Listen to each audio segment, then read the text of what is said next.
All right, guys. So, welcome to episode 7 now, I think I've done, of the Take It As Gospel podcast. Today, I've got Matt Church with me. Churchie's the head coach of the PNG Hunters in the Intrust Super Cup.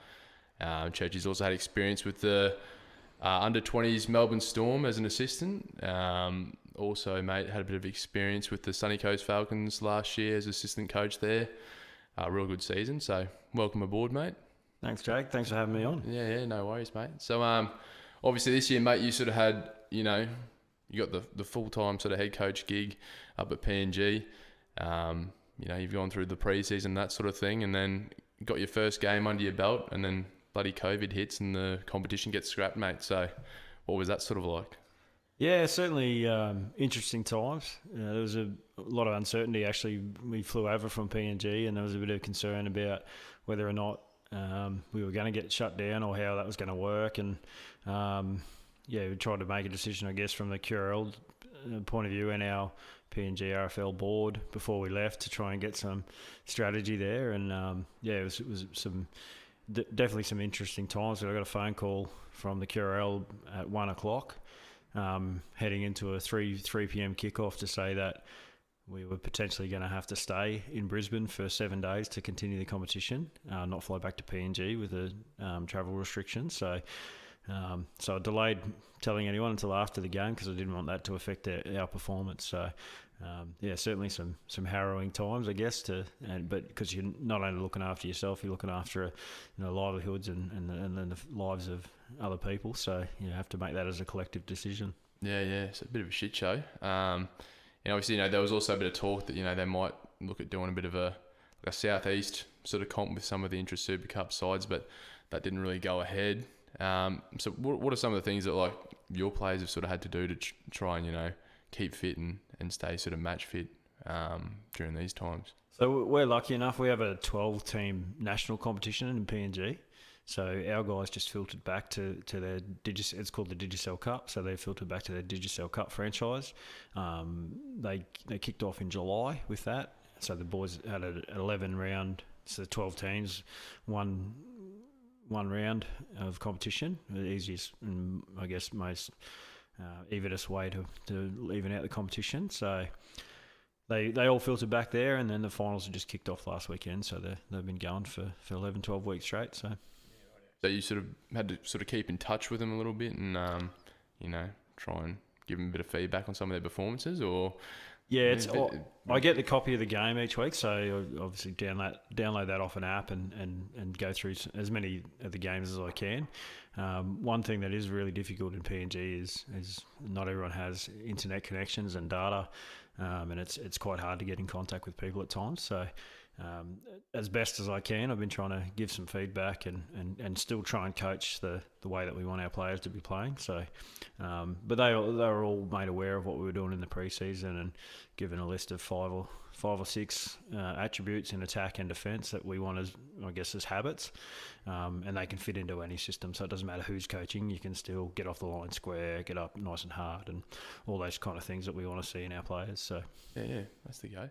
Let's say what's the sort of communication sort of barrier? Is there any sort of communication barrier with your players? Yeah, definitely. So there's over 800 languages in PNG. So each village or province, and they're actually more like their own country to themselves. Obviously, they make up the collective of Papua New Guinea, but so there's 800 languages. They all talk one communal language, which is Tok Pisin or Pidgin, which is from the German influence. So way back there was a German influence throughout there before the wars and everything. So and before it was an Australian colony to some degree, and I think they separated 45 years ago. Australia granted them independence. So there's that. So you're coaching. I initially went over there thinking that I'll learn Pidgin and coach in Pidgin. Had a rethink once I got there about that, not because of the language is hard to learn or anything. It was just more so from the point of view that our end goal is to see more of these guys playing in the Super League or the NRL. So Craig Bellamy, Wayne Bennett, those guys aren't going to be coaching in Pidgin. So if we can, I guess, advance their transition through 12 months, 24 months underneath me, then that transition when they actually go to leave PNG and come to Australia or to England to play, then it's not as big a culture shock, and then they've got a better grasp of it. So they all can write English, like they have phenomenal writing. Yeah, right. So I guess because there's a lack of computers and that kind of stuff and technology, so they actually write really neatly. Most of I'd say there's probably only 3 or 4 in my squad of 30 that struggle with communicating in English. The rest are really good.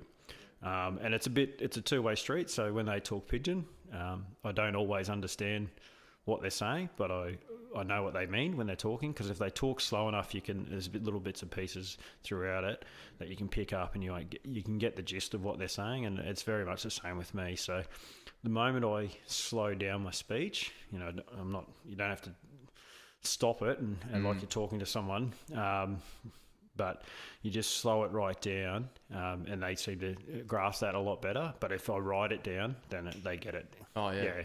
So you had to obviously tailor the message and how you get that across and how you drive that. So it's certainly been an education for me as well. So the players are not only learning, the coaches learning as well. Yeah, right. Do you sort of is that something you sort of fall back on at training? Do you like take a whiteboard out with you and things like that and write it down for the guys? Or? Yeah, so we introduced a lot of obviously previous coach did a lot of just out and out running with their training, and they didn't touch a footy a lot before Christmas, where we changed that right up, because their skill set, with the lack of quality coaching throughout the country, their skill set's probably around a 14, 15-year-old's capabilities that are back here in Australia. So we wanted to advance that. And to me, rugby league is a game about time. So as efficient you can be with your catching and your passing, that means you're creating more time for the next person along. So we did a lot of stuff around that and a repetition around that. So, but also the way that we wanted to play. So I designed a heap of little small-sided games that are really high-speed games, but you just add little rules into what you want to see. So, you can't have just a runaway try. Everyone has to push up past a certain point before they can actually score a try. So just all those little actions that you want to see in your teammates doing that, you add that into the game. So that took a lot of getting used to and understanding, because I'm assuming their small-sided games prior to me was just a game of touch. But when when you're adding an extra 3 or 4 rules into the game of touch, then they need to be able to grasp that and understand why they're doing it. So, so whiteboard was essential for those sort of things, just to have that down, and so they can get that message a lot easier. Because all the PNG boys I play with, just freak athletes, just sort of, built for it.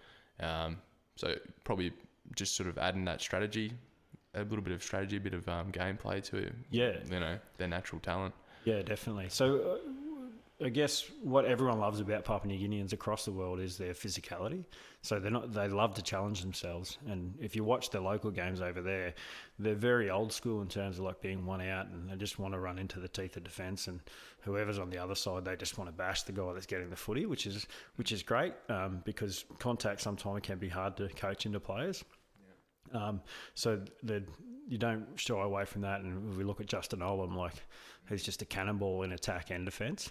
So there's no issue with that. It's just about playing smarter. If we can get our guys who are naturally have that aggression, naturally have good evasion and speed, if you can get them into one-on-one contests, then I back one of my guys against anyone else. Oh, yeah. If you can do that. So it's about playing smarter in that regard and giving them that opportunity to be in a one-on-one situation where they can break tackles and break into the backfield, and then put their natural flair on the back of that. Yeah, for sure. And mate, also you've had a lot of experience in player development. You've had a few roles with QRL. Was it the under-16s Queensland Country? That was last year. Yes. Yeah, you head coached that. Yeah. And then obviously had some player development roles as well. Yeah. So throughout, I've been a part of the junior emerging origin program basically. So it's very much run on the principles that we want to see in the state of origin side.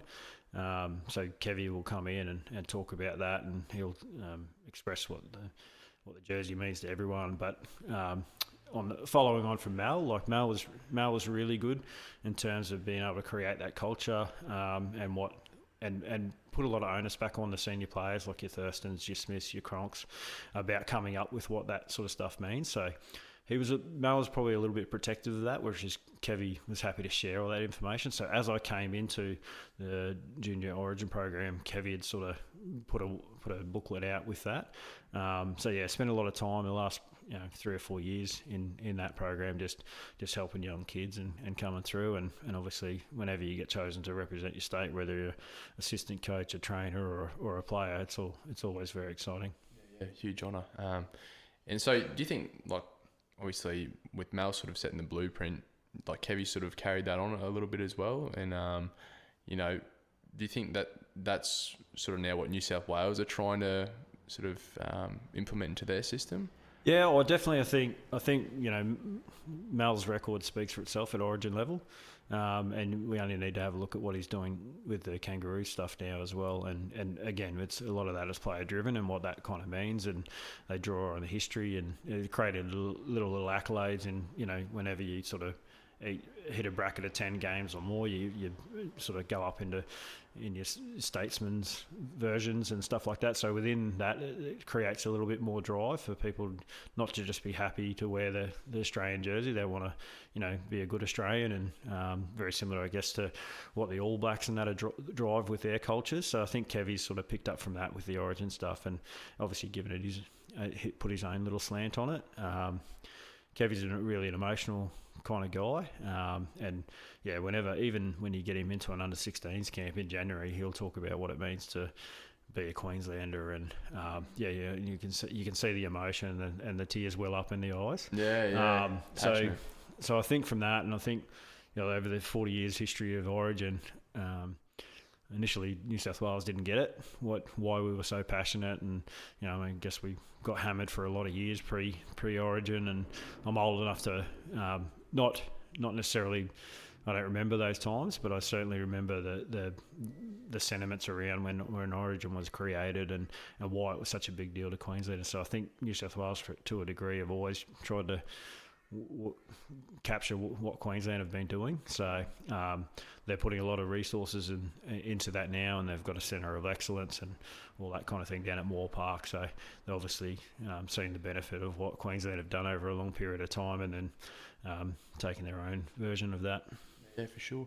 And mate, obviously, you've sort of been in a number of systems. Like, for instance, you've had down the Storm system, you've got Craig Bellamy. What are some of the sort of coaching philosophies you've sort of been able to take from and sort of implement in your coaching? And then is that sort of something like you look at your coaching mentors as such, and you just take little bits from what you like and then sort of try and gel it with what you want to do? Yeah, definitely. I spent 20 years as a carpenter of my life. Not afraid of hard work, but I've always had that mentality of, okay, well, you might work with a certain chippy this week and he does a certain thing this way, and it might make sense you're always doing it that way, so you cherry pick that. So very much the same with the coaching. I'm a bit of a nerd when it comes to coaches. I want to know, even if I don't know them, I want to know what they're like and how they get the message across, and I've got a real interest in that sort of thing. You guys in like John Gruden at the Raiders in the NFL, I love watching the Hard Knocks with just how he gets his message across and how he talks to his players. Scott Robinson over at the Crusaders, and he's obviously had phenomenal success, but he does a lot of stuff around theming, so he'll give each year a theme, and you can delve right into that sort of stuff, and I geek out on that, I guess. And I guess having that exposure to Craig, and I get asked about Craig all the time, because people only see what happens in the box, and that's what he does. That's his outlet. That's how he gets that out. When he's actually in front of the playing group and talking to them, he's so succinct and so direct with his message, and there's not a wasted word. But the thing that strikes me with Craig is, and you see it with guys like Trent Robinson, and obviously Wayne Bennett's had such success. There's just so many of those players that play under those coaches that have just revere their coach, and it's because they care. So players don't care how much you know until they know how much you care. So you've got to have that connection. And that's always something that I guess with me and looking at either coaches I had or coaches I've worked with, if you've got your own interest at heart, you don't tend to last very long. Yes, I've got aspirations. I'm an aspirational kind of person, so I want to advance my career as much as I can. But I know that it's not going to happen unless I get the players buying into that. Not necessarily buying into me, but buying into the message that we're trying to do, that we're all trying to get better. So I feel like you've got to serve your players. The moment that you use them to serve you is probably when the downfall happens and you get kind of shuffled out of an organisation. So I think you've got to have their careers and their welfare at paramount. Cool. So how much, mate, obviously coaching football is a big part of coaching, but how much of it is mentoring young men? Well, for me, that's a huge thing, and I guess that's why I do it. The whole idea is, I had my own personal struggles throughout life, and things I wish I had done better or differently, and you want to pass that on. You want to be able to help. As young men, at times we can tend to get in our own way. Sometimes it's hard to get out of your own way when you're in that mess, and so that's, I guess, the reason why I coach. Coaching is just the tool on how I do it, how I help progress. Whether it's I coach you, Jake. So we're not talking NRL careers, but I still want you to perform at your best. But I want to be able to help you with your uni stuff or however that works out, even just things in life. So and I think, the fact that we still talk and we still catch up and that sort of stuff is a testament to the bonds that you create with that coach-player relationship. So they're the things that I enjoy. Well, I think as a sort of player who loves the sport, it's just when you're in a team, part of a team, it's that support network as well. A lot of some boys might not be in touch with their parents anymore, or might not have that sort of adult sort of figure or person to sort of look up to, and I often speak of how important it is to have a coach sort of role model in your life. But yeah, I think for you, mate, as well, you've sort of been working your way up your ranks the last few years, and so you sort of got the opportunity to go over to PNG and get your sort of first. So this is your first head coaching Intrust Super Cup role, mate. How?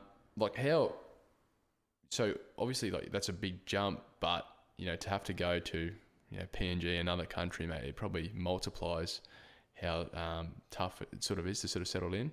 Was it a challenge for you, mate, those first couple of months going over there and trying to settle in, or? Oh, definitely. Not a challenge from the perspective of what I thought I could bring to PNG Rugby League or anything like that. We've spoken before about Craig Bellamy and being in the Melbourne system and being in the junior origin programs and stuff. So you're exposed to some high quality coaches throughout those, and obviously I've worked my way up doing level 1, level 2 and level 3 coaching courses. So again, that exposure to high level coaches gets greater and greater as you climb through those courses. So being able to cherry pick that information, so fairly confident going over there and accepting the job that I could go over there and create change. So it wasn't about that. It was more about, the challenge was more about the language barrier and how I was going to bond to those players. So, when you get there, PNG's it's a remarkable place. I've only ever been to Port Moresby. I haven't been out of Port Moresby yet. So I'm dying to get out of Port Moresby. But, you see things over there you just don't see in Australia. You can be driving down the street and there'll be two guys walking along and they'll be holding hands. And it's like, well, we don't do that back in Australia. So what's going on? But even when you're coaching the boys, I'll say, I'll get in a group of 3 and they all just stand holding hands side by side. And so it's just they sort of possess the next level of connection, and it was explained to me, and I'm fairly intrigued by their culture and want to learn it, so it can help me coach. So I reached out to Joe Dawes, who's the PNG cricket coach. He's a Queensland Brisbane boy.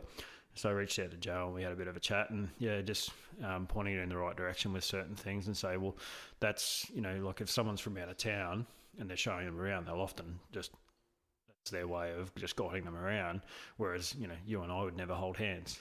So what we think is off kilter is norm for them. So they're the challenges that you get, and I guess too, being in PNG, they like to do it their own way. So sometimes people don't know what they don't know, and you're coming from coming out of a Melbourne system where they're probably one of the best run organisations in rugby league in the world, to PNG, who probably don't have the same resources or same people in those sort of roles. So being able to try and change those things around management and support, and they're the more challenging things. The easy part is the coaching. Once I've built that connection, that's the easy part, is the coaching. Players and staff are awesome to work with. Just sometimes at times you feel like you're trying to raise the standards of the organisation. So that was kind of, when I come home for Christmas, it was kind of like, well, I spent 30% coaching and 70% trying to improve the standards across, the organisation. So, because, if they want us to be the best team in the ISC, then success isn't just built on what the players do on the field. It's the whole organisation. And if we look at the NRL and the successful teams in the last 10 years, and you'd have to say the Roosters and the Storm are fairly high at that. You look at their governance and management, and it's a direct reflection of what happens on the field. And if you look at someone, don't want to name names, but if you look at someone like the Bulldogs, who have had so much discontent at the board level, it's mirrored on the field. So so just getting them to understand that success on the field is not just purely what happens out on the training paddock and on game day. It's how the whole organisation is run, and what standards you're willing to, I guess, walk past or accept. So they're the things that we've had to try and change. Yeah, right. And I suppose, like you could say, Kevy's almost walking into the same situation with the Bronx at the moment, the poor bugger. So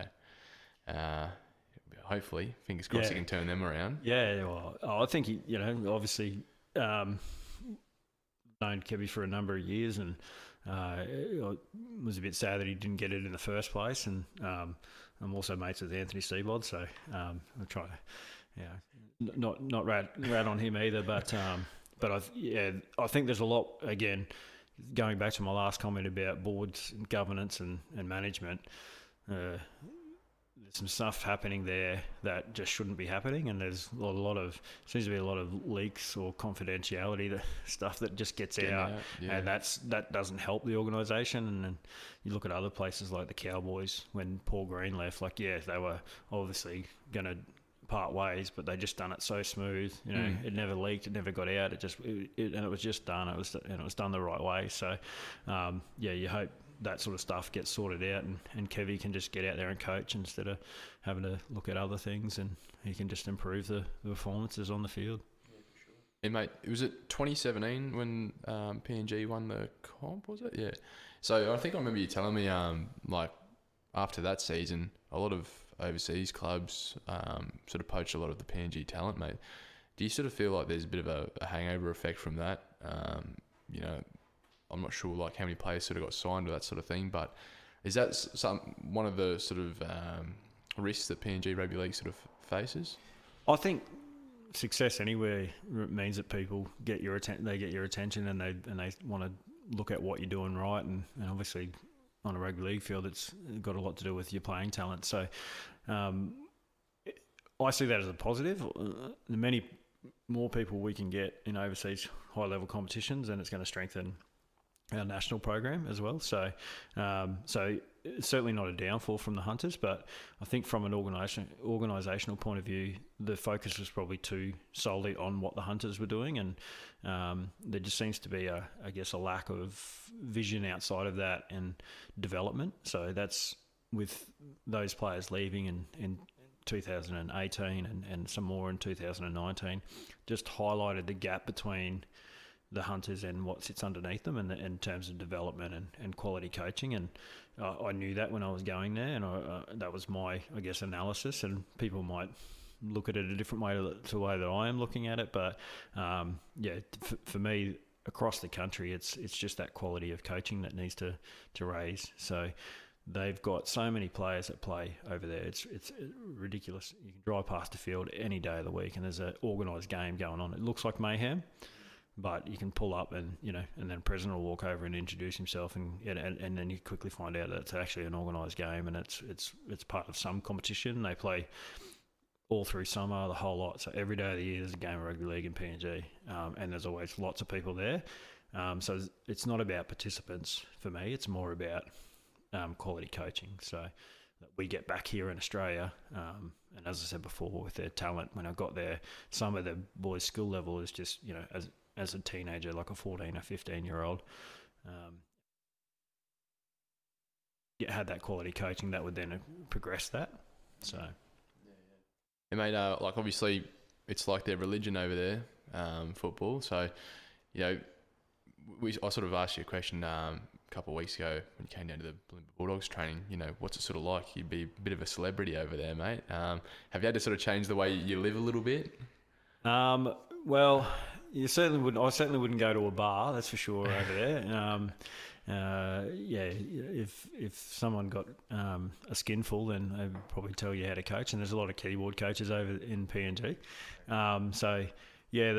That's something that's not familiar to me. Like I'm not used to being recognised other than by people I know. So a little bit.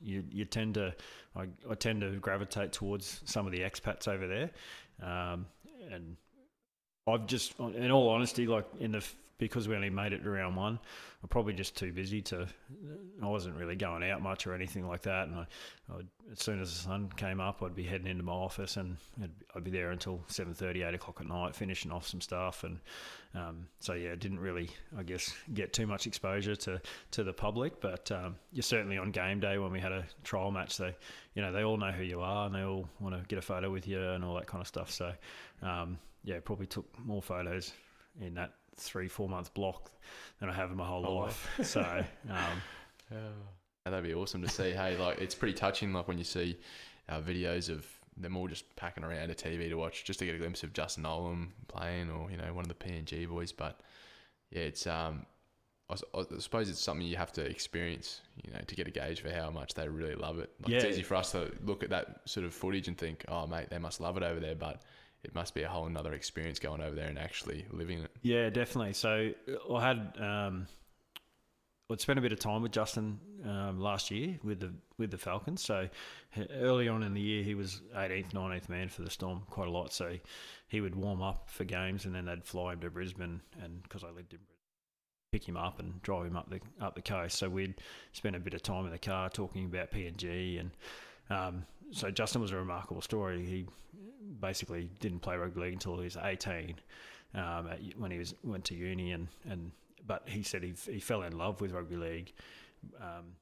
They went to watch. It was a semi-final that we wanted to watch, to go and watch. So he would meet all of the people from his village, and they'd walk like 2 hours through the dark to get to this village that had a TV. And then he said, and all these villages would just converge on this one village. And he said there'd be hundreds of people. And I said, oh, how many? Like, what do you mean hundreds? He goes, oh, there'd be at least 300 to 400 people, and they'd be watching this TV. So they'd watch the game, and then they'd all walk back. So it's like 4-hour round trip walking just to watch a game of footy, So they're definitely passionate. I remember, because I actually made my playing debut, my Queensland Cup playing debut in Port Moresby. So in 96 and 97, they had a team out of Port Moresby, the Vipers, that played in the Queensland Cup. So I made my debut over there, and I remember the stories then, them talking about origin time. So, you're either a maroon or a blue, and not safe on the street if your team won. You weren't safe walking along the street. So they're very, very fanatical. So wow, mate, that's unreal. And so how old would Justin be now? He'd be like mid-20s, like early 20s? Yeah, so Justin's 25, I think about turned 26. So he was picked up, I think he went to played at the Hunters at 21, and then picked up in 17 at 22. So, yeah. And obviously, like, being at Sunny Coast last year, mate, like, what a successful sort of season they had. Unfortunate to sort of crash out in the finals, but what's it sort of like now seeing a lot of those boys getting their NRL debuts, especially this year with COVID? I'd imagine, there might have been a few boys on the weekend with all the Storm boys being rested. Yeah. It was good to see the boys like Cooper Johns getting a few games this year as well. Yeah, definitely. So I think Eric, the head coach of the Falcons last year, he was the head coach of the Storm 20. So actually previously going to the Storm, we were both at East, so we knew each other for quite a few years. And I remember chatting to Eric, and we looked at the draw at the start of last year, and we were like, kind of said, you might be coaching this side after five games, because we thought we had a really tough start to the year. So, we obviously then just went on a historic run and won our first 15 games and ended up winning 21 of 23 and with one loss and one draw. So, very similar, I guess, to the Panthers at the moment. So, but what that did was obviously, we spoke about the success of the Hunters in 17 and how people start looking at you. So throughout that year, we had Nico Hines and Darren Schonig, who both signed deals with Melbourne last year, and Nico went on to make his debut last year, and Darren's since gone on this year to make his debut, and obviously Cooper was already in the Melbourne system, but he'd played 2 years essentially with the Falcons, so it was good to see him get his start this year. But also someone like Chris Lewis, who's 28 and sort of had been on the verge. He was with the Dragons prior to getting signed to the Falcons, and spent a couple of years at the Falcons as probably one of their better players over a number of years. And he was rewarded for his efforts last year with a development contract, and obviously got his debut and then scored his first try on the weekend. So he's a pest, Louis. But is he? an absolute pest. But so they're great stories and great, and the three that we spoke about in Nico and Darren and Chris Lewis, they're not 20-year-olds. They're 22, 23, and all the way up to 28. So it's a great little thing for perseverance and. Hearing those sort of stories and someone like Jamal Fogarty, that just you get so inspired by stuff like that. Like a guy that probably he's had a number of opportunities to be in NRL programs and kind of not made it, and probably through no fault of his own. Probably just you need someone to believe in you, and his family found that someone, and he's done a remarkable job under Justin Holbrook at the Titans. Him and Ash have sort of formed a really good combination there in the halves. He almost complements Ash Taylor perfectly, doesn't he? Yeah, definitely. So, and I think too, you look back through, obviously been and pretty entrenched in the Melbourne system.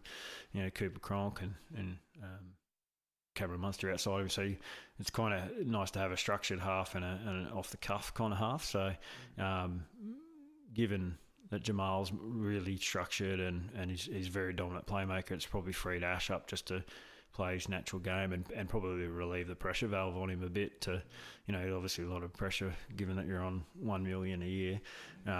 Just that little bit of freedom to play a more natural game, that he doesn't have to be that controlling half. He can just inject himself when needed. That's it. With big money comes big pressure, I suppose, and it's easy for the media to sort of tear you to shreds if you're not performing to your contract worth. So it's unreal to see Ash Taylor enjoying his footy and playing good footy. Yeah, definitely. I wouldn't know what it's like to be pressured to be on such high money. I've never been on it, but definitely, it's nice to see that sort of stuff because it's not an easy ride. We've seen this year a number of social media attacks on people and players and coaches and all that type of stuff. So it's something that it doesn't endear me to want to be famous either. Yeah. I think I'd be quite happy just to be an NRL assistant coach and be a little bit off the radar. Not take all the heat, mate. You just sort of hide in the background. Yeah, well, it's interesting because I guess, outside of the NRL, I've probably taken one of the most high-profile positions. Yeah. But I probably never sought the attention like that. But, you've got a team that has got 8 million supporters. It's probably higher than any other NRL side. So, that's very, very interesting and how things work out. That's it. Do you see, if you look back, 10 years ago, would you ever have dreamt that you're in the position you are now? Oh, definitely not. So, no, not at all. So, I guess I I stopped playing in 2010, so I was 33 at the time, getting divorced, so I wanted to spend a bit of time with my daughter, so I had a couple of years out of the game just doing that and spending time with her, and then the coach that I finished my career playing under, he got the Queensland Cup job at East, so I just rang him just to congratulate him, and out of the blue he said, "Oh, what are you doing? Do you want to come down?" And I was like, "Oh, I don't know, just give us a week to think about it."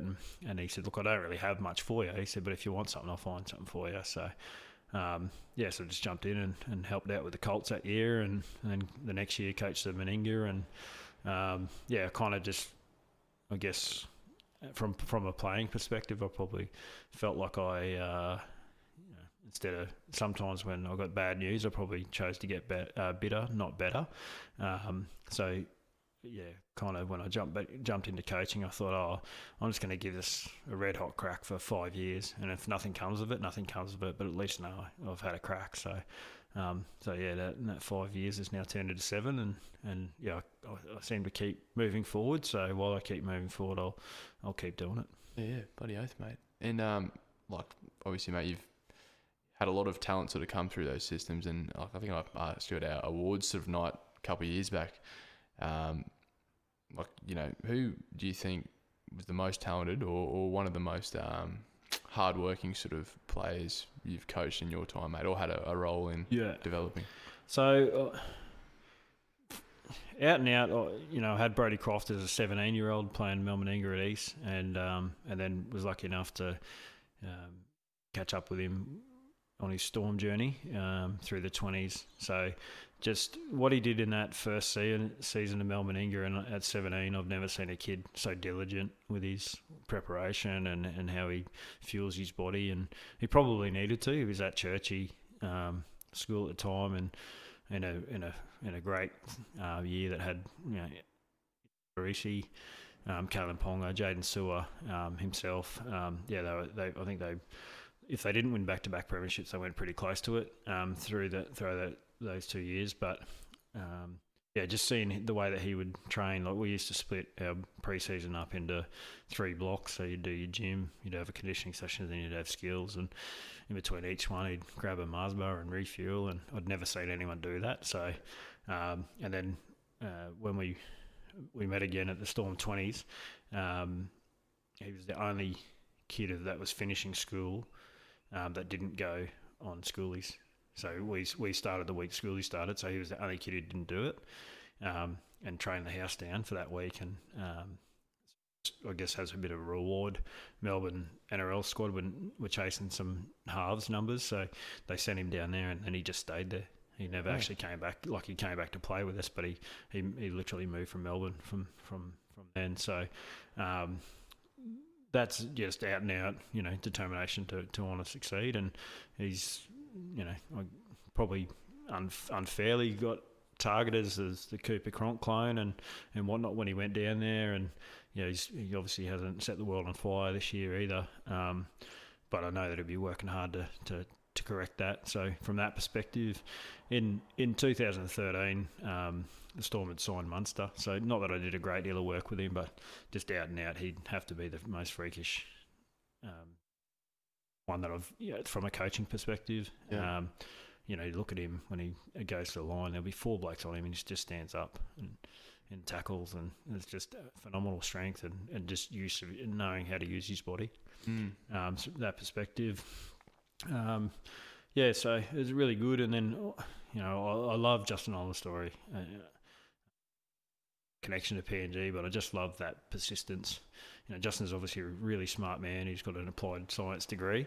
But the beauty of him is just that, even though when he left the Hunters to go to the Storm, he got there and he thought he did everything right. When he got there, he realised every habit that he had was the opposite of what Craig wanted. So just that persistence to stay with it and do it and get better and better. And, it took him 2.5 years to develop into an NRL talent, but now you can't see him not being the starting left centre for the Storm. So I love that sort of stuff. Yeah, bloody oath. Mate, like with the Falcons last year, there was, a heap of sort of pranksters, a couple of jokers in the side, mate. Obviously, you always see in the post-game interviews, Harry and Cooper John sort of giving it to each other back and forth. What was the banter sort of like in that squad last year? Oh yeah, that was huge. Yeah, I guess you probably don't have the last name Johns if you don't have any pranks in you. So it was always really good. And Harry's a freak, and I probably should have mentioned him in the previous question. He's a really great kid, and Rocky boys. Yeah. Got to rep the CQ boys. Yeah. So he's had a fair trot to get to where he is with his calf injury and his shoulder injury, and I think the shoulder one nearly cost him his life with getting staff and everything. So and you only have to see what he's done, I guess, at the Tigers, and to be standing ovation after 9 games. Not many players get that. So chanting his name as he's walking off the field. So he's a freak, and he. Every time we played on TV last year, he won the Man of the Match award by a country mile, and I still don't know how he didn't win the Player of the Year award. But yeah, they're always playing tricks on each other. Like there'll be they'll get interviewed and they'll say, "Oh, you just wanted congratulate Cooper Johns on getting engaged over the weekend," or stuff like that. It's just stuff totally untrue, and it's but it's great to see those characters because I grew up with characters in rugby league, and to some degree they become a bit robotic, and so it's good to see a bit of that coming back. And but that's right, it's always funny how Nine or Channel 9 and even some of the stuff Storm are doing, they'll always use Cooper to do a lot of their social media stuff, and then with Nine they're always doing the old getting any tips from Uncle Joey rather than Maddie. So but yeah, it's just it's good to see. You can tell he's just almost a clone of his father. Yeah, definitely. Same sense of humour. Yeah. I was telling the guys on the last episode, a good podcast to listen to is the Matty Johns podcast, and he does one with his family. And just gets his wife Trish and Jack and Cooper on, and just hearing Matty and Cooper go back and forth is a fucking crack up. Yeah, I've listened to a couple of those there. They're very, very interesting. All pretty connected in terms of they love music, and they'll always throw a music question in there, but there'll always be one point where it just gets awkward listening to it and just going, oh, I don't know if I would have asked that question. Yeah, poor old Trish, she cops it a little bit from all the boys, but she sort of lets it go, and then they give Matty a bit of cheek, and Matty goes, 2 shows on Fox and blah blah blah radio. Thinks he's a bit of a big dog. But mate, and also is there any sort of being in the Storm system, any sort of stories, any sort of behind the scenes funny stories you could tell maybe about Craig? Or we saw one of the famous videos where Bellamy was just giving Munster a spray after he'd been sent off for 10, and you can just break down basically what they're saying. But was there ever any sort of moments like that in your time down there? Oh, there's a few, and I think I told you the one previously when Munster got sent home from the Kangaroo camp. Mel sent him back to Craig to deal with him. Craig and Frank had a meeting with him and tore shreds off him, and so that must have been end of 17. Must have been the World Cup and around that. And anyway, so I went down for pre-season in 2018, and it was a day Munster got back from pre-season from his rake, and he was a bit heavy, and so he they'd come in and done his skin folds, and the coach obviously heard that he'd been a bit heavy, so we walked into the meeting room and getting ready for the meeting. Craig walks in, he said, has anyone heard of John Daly? And Chase Blair, who was at the Storm at the time, put his hand up and said,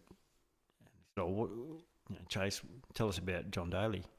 And he goes, prodigious golf talent, just wasted his life by smoking and drinking and carrying on, and just threw his career away basically.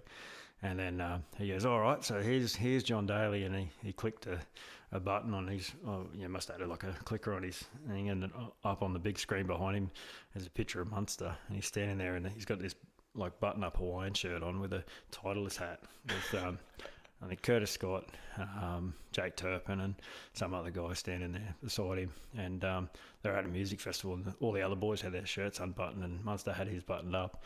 And so, because he had the Titleist hat on, Craig's going, so here's John Daly getting ready to play 18 holes with his mates, and he goes, and the fat prick's got his buttons up. So it's just that little way of that drive and that message, and they do that. So another story which I haven't told you, so and I probably wish I had told it that night when you asked me. But so because of the affiliation with the two clubs, the Falcons and East, with Melbourne, so usually those coaches go down to pre-season each year, and I was down there and with the Storm stuff. I wasn't with the Falcons at the time, but I went down and I asked a certain coach was. I said, I heard such and such was down last week. How did it go? And Craig goes, he's a black belt and fuckwit. So he's very succinct. Just straight to it. Yeah. But he's very, I love Craig because he is brutally honest, but you can always see that the welfare of the players and the staff are always paramount. So, he can tear shreds off you, but I guess I call it extreme accountability. So he just has that knack of being able to, demand things that you probably wouldn't demand of yourself. And you see that in players that they come to the program and get better, or leave the program and sort of fall off a cliff in terms of their playing performance and how they are, because I don't believe they get that same amount of accountability when they go to another club. So it just has that ability to do that and drive that, because he sets the standard. So, I've been to Melbourne a number of times, and all the coaching staff always go to gym before training starts, so they get in before the players get into a session, go have showers and get ready before the first session. And being an outsider, you always want to try and set a good platform, and I always tried to beat Craig in, and out of the 50 odd attempts I've tried to do it, I've not beaten him in there once. And he's always the last one to leave as well. So you can get that respect from your players, because he's obviously asking that of himself as well. Just committed. Yeah. And mate, just before you sort of touched on Curtis Scott, with all the shit that happened to him in the last, he's sort of been fighting that case for all year, basically, mate. It was good to sort of see him, like the truth sort of come out with the way the police sort of handled the situation. It was the use sort of unnecessary force on him.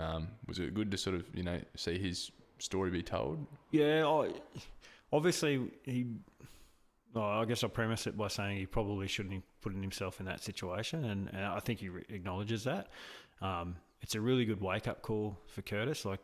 I guess from the outsider looking in, you could see there was something bubbling in and around the Storm stuff with him, and probably not being accountable or glossing over things and walking past certain standards. I'm pretty much certain that the Storm don't want to lose a player that they ever want to lose. So very similar to the Broncos of old, So I think from his perspective, he's probably learned a really valuable lesson from the optics of what we got to see and how the police treated him. It's good that they're getting held to account of that, because it cost Curtis a fair amount of money, not just to defend himself, but he lost sponsorships and all that through that. So, and you can understand that if you're attached to those sort of things and your reputation gets dragged through the mud, then you can see why you lose sponsorship. But to lose it through, what 22, 23-year-old hasn't gotten drunk and fallen asleep in public, we're all young once, we all make stupid mistakes. You have to wonder whether or not they knew who it was and why they were doing it, and but just some of the stuff that it was beyond watchable in the end.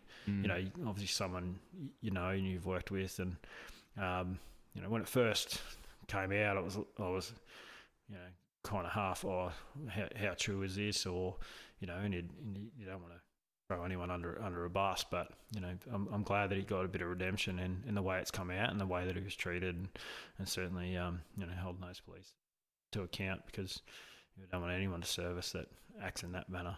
That's right. It makes you wonder, how often things like that happen and don't get played out. Yeah, and it's easy for the media to sort of take what they hear and just run with it, but you don't often see them, the actual vision get released. And like you said, sometimes players don't get the chance to redeem themselves. Yeah. So, yeah. The other issue with that is if Curtis Scott is Curtis Smith and we don't know who Curtis Smith is, and Curtis Smith doesn't have the resources to defend himself, the only reason we knew that otherwise he was drunk didn't really know what was happening. Like, would have had a fair idea that he didn't beat anyone up or anything. But if he's Curtis Smith that no one knows, he might not have that opportunity or resources to defend himself to that degree. And then he just cops to a rap of, which is just shit show. Foreign, like just so. It's one degree. You don't know because you're not in the situation, but you would hope the police aren't trying to make a name for himself off someone, whether they knew who he was or not. But and no one deserves to be treated the way that he was treated and tasered and handcuffed. When not under arrest.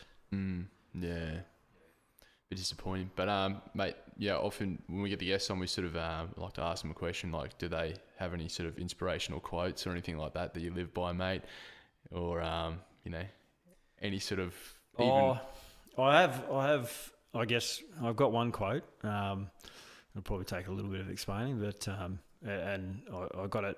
So when I went to the Hunters, and obviously it's your first opportunity to be a head coach, and we probably have a bit more resources than some of the other Queensland Cup clubs, so the ability to actually put some messages down on paper and be able to have that as a visual when the players walk into the dressing room or that sort of thing. So a personal one for myself, and I got it done up, and it sits in my office in PNG, is chop wood, carry water. So no matter what happens, you still got to go to work the next day. So don't focus exactly on the result. Like we might have a win, but we might have played terrible. So I always try and, I guess, look at a game and take the result out of it and be objective of what standards we're setting and what we're where we're lacking, and try and drive those messages around that. So just a personal one is that chop wood, carry water. I think if you actually trace it back, there's meditative state around it, and apparently the guru was asked what did you do before enlightenment? Chop wood, carry water. What did you do after enlightenment? Chop wood, carry water. So I don't take it from a spiritual side of things. It's more just about a work ethic, and I can be in a place like PNG, and if we have a win, there'll be a lot of people wanting to pat me on the back, but it's like, okay, we'll get back to work. So that's just a personal one. So I found lots throughout time, and a big one for our playing group. The way that they trained when I first got there, they always, whenever you'd got a drink, they didn't do it in a hurry. Like, they just sort of milled over and took like 10 minutes to get a drink. And so our whole catchphrase for the pre-season was win the transition. So we wanted to make sure that they, we're going to get a drink, but we're still doing that energetically. Get a drink, let's get on to the next job. So it buys into the central story of what we're trying to do. But then to elaborate on that, we also, I've got a fair interest in their welfare and their education. So I want them to be better men when they leave our program, not just better footballers. So I want to be able to help them in their next transition as well. So it's sort of a bit of a catchphrase that then would play into when they finish their careers. Okay, we'll win the transition into the next phase. So we do that by giving you education and what do you want to do, and having those discussions and enabling the pathway for them to be a brand ambassador for one of the companies that sponsor us, or get some kind of job experience or work experience with someone. So we try and do that sort of stuff as well. Obviously, mate, I don't think we really touched on it, but you also got to coach the mighty Griffith Dragons there, mate, for a brief short season there in the uni comp. And you yourself played in the uni comp when you were a young fellow as well. Got to go to the Uni World Cup, which was, unfortunately, we're talking about the other day, in Australia, so you didn't get to go tour as such, but what was that sort of experience like back then, mate? Yeah, Brizzy boy, being able to tour Brisbane. Probably, not the visions of grandeur they had, like going to the UK or England or wherever. But I guess what that did allow was family and friends to come and watch. And, I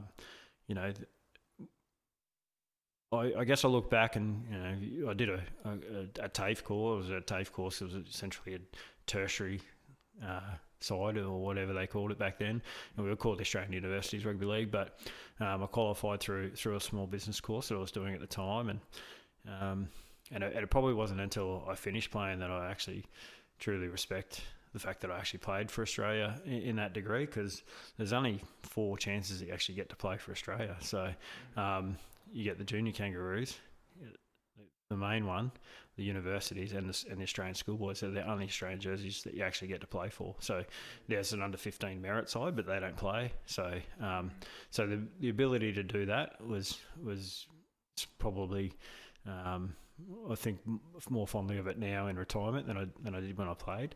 Yeah. So I definitely enjoyed it. It was a really good experience. Obviously, the merging of Queensland and New South Wales, we pretty much flogged New South Wales in the game, and they initially they were announcing the side alphabetically, and whoever wrote it down obviously got it wrong, because my name came out like they said someone else's name. It was CO, and I'm like, oh geez, I've missed out. Well, I was filthy. I was like, oh, how did I miss out? Like, because I played really well, and so actually the coach took me off because had 19 players, so wanted to give everyone a fair go, and he goes, oh, you've probably done enough, so come off. So, and then I thought I missed out, and I was kicking stones there for about 2 minutes until they then read out my name, and I was like, oh, that's not alphabetical. So so it was pretty cool, and obviously we went through the pool stages undefeated, and got to the semi-final against Wales, and we played at Griffith over on the AFL or touch field, not the field that we played on when I coached there, and it was a mud bath there, and we come up against Wales, and we actually hadn't had a point scored against us, and they had a goal kicking fullback, and he kicked a couple of goals, and so we got a little bit not wouldn't say tight, we were always going to win it, but it was like 26-10 or something like that, and then then we got to the final against England, who we towed up 24-0 in our first game, and we're just before half time we were down 16-0. So shit. So we started to get on top, and then obviously took out the win 26-16. So it was a great feeling, and that camaraderie of being in camp. And being around those guys, and I loved it, and I've got some good mates from it. The captain and vice captain are mates that I still keep in touch with today. We're a bit older than most of the other guys, so so we bonded really, really strongly, and we had Brett Kenny as the coach, was our coach. He didn't do a lot of coaching. He knew what to say at the right time, and but in terms of it being able to, he's probably more of probably thought he was more of an NRL coach. Left all of the other stuff to his assistants, and just came in with an inspirational word at half time and after the game. So, but he was good value. He was good to have in camp, and I can tell you that he played 262 games for the Parramatta, and 8 times he played against Wally Lewis in State of Origin, and 4 times he got man of the match. So, so they're stats that he would say often. Often. So it was only a short period of time, but I've learnt them off by heart by listening to Bert from him. Mate, so. Using himself as inspiration for the boys. So. Oh, how good. So, mate, obviously you sort of touched on also before, you want to advance in your coaching. So, have you sort of set yourself like a time frame on that, or you just want to keep working away at it until, you can sort of work your way up to the next level? Yeah, no, I don't think you can, and COVID's probably proved this, you can't really set a time frame on anything. Like, as long as I keep feeling like I'm moving forward, and I think the moment I start to move backwards is probably when I'll reassess. But I continue to. I've got a growth mindset. I mentioned John Gruden before. Like things like being able to see what they do without actually physically having to be there. Like watching those shows like Hard Knocks and that. Obviously doesn't give you a full picture, but it gives you a better understanding of how people get their message across. So as long as I've maintained that growth mindset and want to continue to learn and grow and get better, I'll just keep pressing forward, and I would love the opportunity to work with an NRL club again, and to work with the actual NRL squad would be ideal. Probably no grand aspirations at this stage to be an NRL head coach, but I certainly could see myself along the lines of as a development coach or a full-on NRL assistant. So nice, mate. Another recommendation we sort of gave on the last podcast, mate, was The Flying Coach. It's a podcast. It's got Steve Kerr and Pete Carroll. Yeah. so Golden State Warriors head coach and Seahawks head coach, and they just talk about like coaching philosophies, how they mentor young men and things like that. And yeah, great listen. So if you haven't heard that one, give that one a listen. Yeah, no, mate. I have heard of it. I haven't had the opportunity to listen to it. So yeah, as I said, I think you're never too old to grow or to get better. And so yeah, anything that can make you better. And I've looked at every avenue I can in this downtime where I'm not physically coaching. And I guess, as I mentioned before, the 70% of what I was doing, pre-round one about trying to improve the organisation, being in and around that and just trying to do some stuff that's going on in the background probably gives me a better understanding of the other side of the business that I probably wouldn't been as exposed to as much in other seasons, and I probably wouldn't have got that opportunity had the full season played out. So there's always opportunity to go and get better, and life doesn't always I don't have to be locked into being a coach, and I would probably wrong wording to say I have a passion about welfare, but I care about my players, and that's another avenue I wouldn't mind exploring and probably doing like a Cert 4 and athlete wellbeing, just to get a better understanding when players do come to you if they're facing certain troubles, and what that path looks like to give them that help. So I might not personally be able to give it to them, but I'll be able to direct them in the right way. So in undefeated season, if you look at it, had the win in round one, so at least you can go around saying that, mate. Yeah, so I mentioned to a friend the other day. So I played a bit of footy with Shane Perry. So Shane is a trivia question. When everyone asked who was the halfback of the Broncos 2006. So I liken myself to Shane, and that I'll become the only Queensland Cup coach in history to have a 100% success rate in his first season. So that's all right, mate. Yeah, so because the other two, there were 6 new coaches this year to the teams, but 3 of them had already coached at Queensland Cup level before, and the other 2 first timers, they lost their games. So so yeah, I'm counting it as a 100% success, and that's everyone in PNG expects you to win every game. So I pretty much gave them what they wanted. Yeah, exactly right, mate. So where's me pay rise? Yeah. All right, mate. Well, I'm happy to wrap it up there if you are, mate. Thanks heaps for coming on, and I've got a question for you, mate. Oh, okay. What is it? All right. So you've obviously been coached by me. Yeah. So what was your biggest takeaway from the season that I coached you at the Dragons? Oh. So it doesn't have to be football. It can be biggest about like you as a coach, or no, it doesn't have to be. No, I'm not making it about me. So just I guess one thing that you learnt that it might not be. It might have just been a philosophy around a certain thing, or I know I'm putting you on the spot here, mate. But yeah, mate. I figured I'm not going to let you sit there all the time and just ask me all the questions and make me squirm. Oh, mate. I think obviously with that side we had that year, like getting numbers to training, obviously, and just really sort of buying into what you were sort of trying to implement there. I think everyone's got to buy in and give 100% to a team to be able to succeed. And I think obviously we had a pretty successful year, got to the GF, and unfortunately had a tough loss. But yeah, I think buying into the culture for what you were trying to implement, I think that was important. And the other thing I sort of learned that year was, footy's a lot like life. You can do everything right, like we sort of did in the GF there, and then you can just come down to one play there in the last 5 minutes or so, and shit can just hit the fan. Yeah. So, mate, but I'm trying to think of any other little gems you sort of left for me in your time as coach, mate. Mate, you had a few quirky little speeches pre-game. I know you probably threw the old golf club one out after the GF. Yeah. What was that about? Buddy, something about? Oh no, just I guess I got an interest in that sort of stuff, and that was kind of my first experience. I spent a lot of time being an assistant coach, so there were some things that I'd either experienced or ways that I wanted to go about things. So I felt like in the semi-final we really struggled, and we were the most dominant side all year. We really, when I say we really struggled, we just didn't cope with the pressure. So I just felt, I guess, the golf club thing was essentially, a visualization tactic, and to explain it to the listeners, I got the boys to stand up and essentially as if they were holding a golf club in their hand, and that they're at the end of a plain runway, like a massive runway, and all they needed was one good swing at it, just for it to go as far as we could go.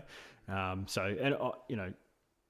can't be more happy with the effort that we put in on that day.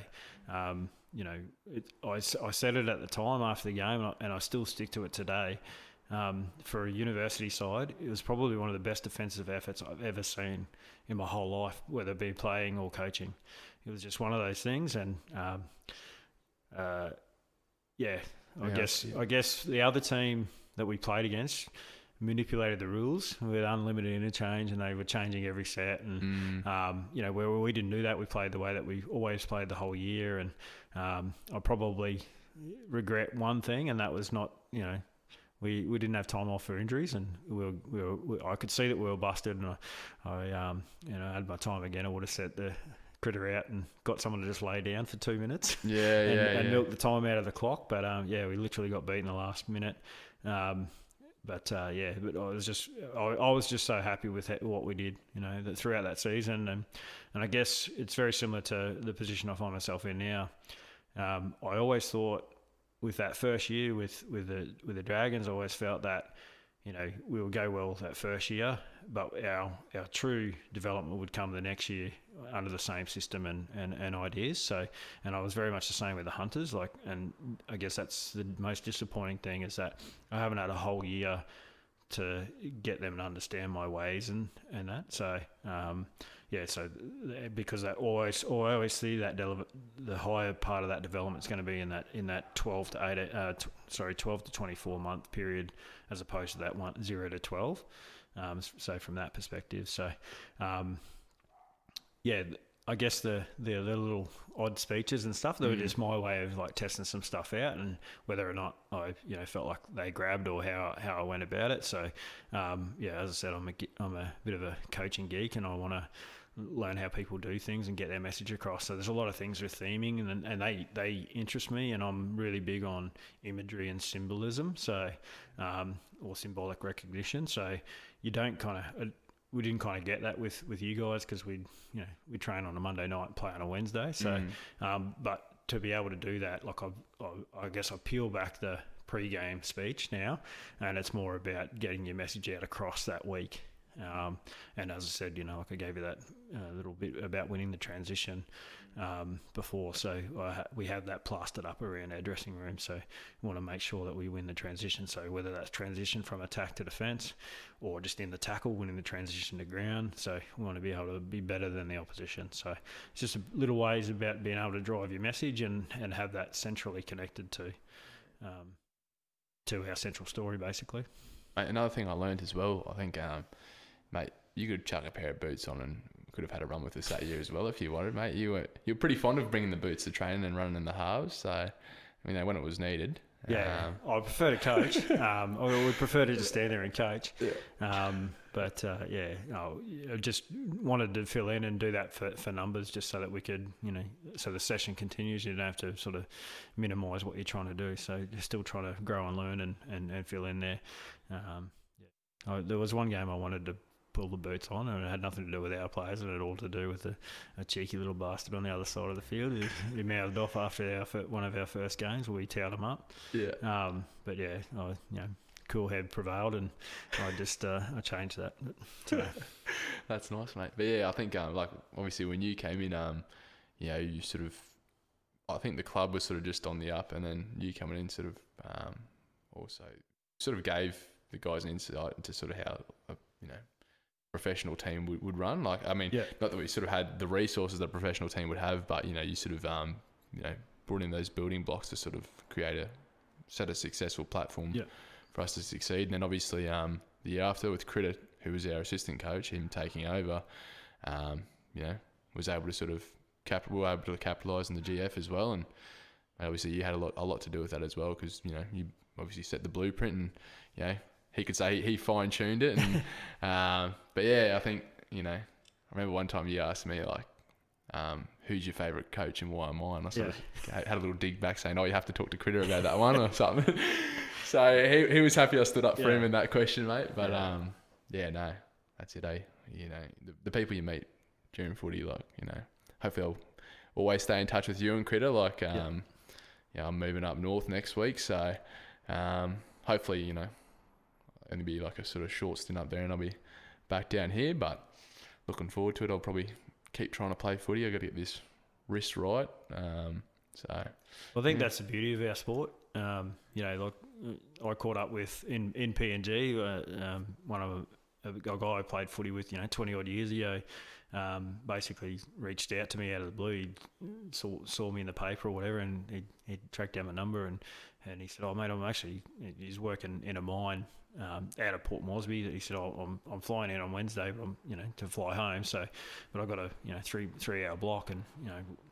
I think he was nearly late for the plane. We were just chatting and catching up on old times, and that's the beauty of our sport, is that, you know, we can go 20 years and it's like we, you know, haven't left each other. You don't have to be the same age, and we spoke about when I played in the Australian university side, I got really close to the manager of that side, and you know, he's a guy that's probably now in his 70s, and, you know, I'm in my 40s, so there should be a fair discrepancy, but we try and catch up whenever we're cross paths, and, you know, we have a great time and a laugh, and he actually pointed it out to me. He said that, you know, that's why he does what he does, is because he can have those relationships and build them. So, you know, that's why I enjoy coaching, because I believe that it's all about relationships, and then so you can maintain those, and footy bonds you together for life.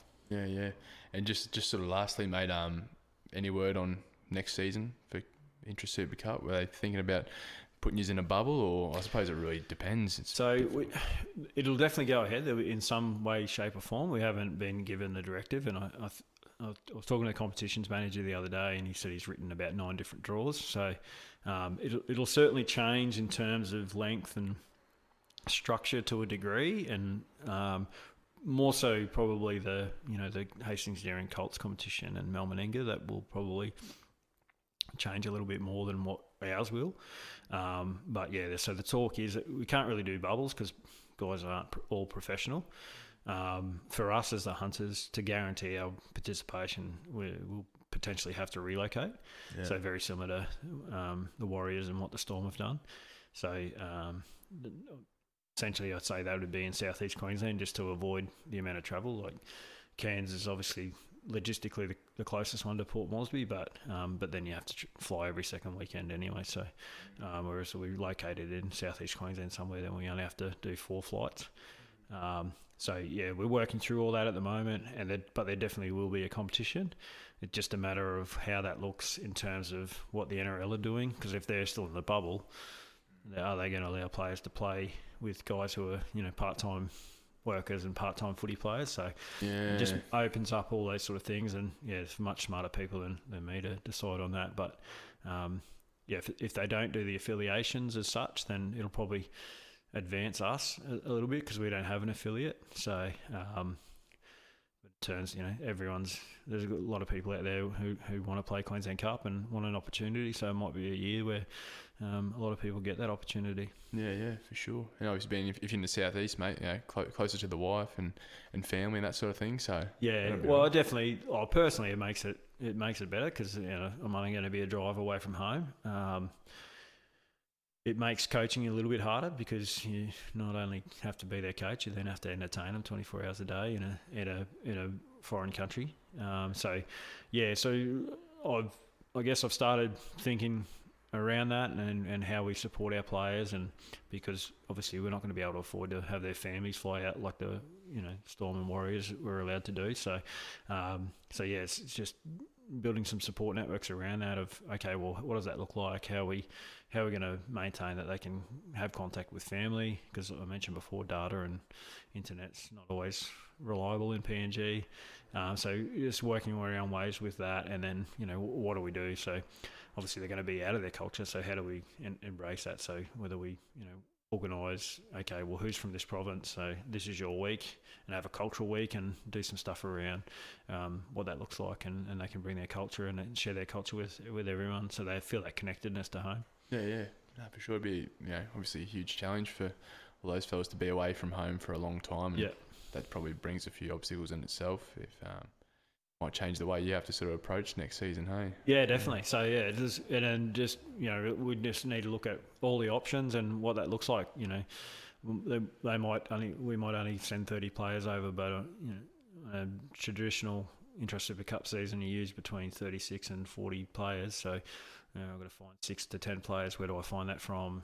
So there are all those things logistically that I've got some thoughts on at the moment, but obviously I can't just then go recruiting left, right and centre, and they need to be board decisions, because I feel like we need to protect what the Hunters are set up for, and that's for an avenue for PNG people. So so how do we do that and what that looks like? And so there are all those little hurdles that we need to discuss and work through and have an idea of how we can do that to support our people.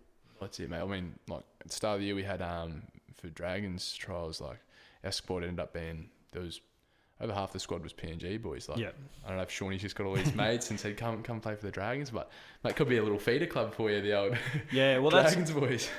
So all the other Intrust Super Cup clubs love the Hunters because when they have a home game against the Hunters, they just come from the woodwork. So people drive from New South Wales to come up and watch them play games, and it's actually quite phenomenal. And I only really got to experience that once with round one.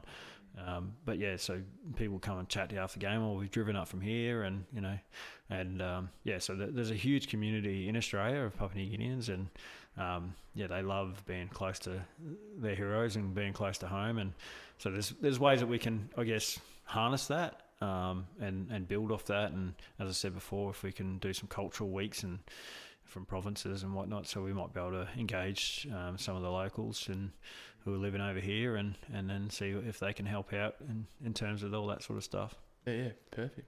All right, mate, well, we'll wrap it up there. Anything else you want to add or talk about? Nah, it's all good, mate. I've sort of taken up most of your bloody Tuesday evening, mate, but that's all right. Fine, mate. As long as the wife doesn't get too mad at me. No, she probably needs a break from me. She's been working from home for most of the time, so she's probably enjoying the break, mate. Yeah, for sure. All right, mate. Well, thanks for coming on. Appreciate it. Thanks for having me. And yeah, I'll probably get this out. We've done an episode for this week, so maybe over the weekend. Yeah, no worries, mate. But I'll send you the link if you want to have a listen. Yeah. Hear yourself talk for a bit. Yeah. All right, guys. I'll check back in with you next week. Cheers.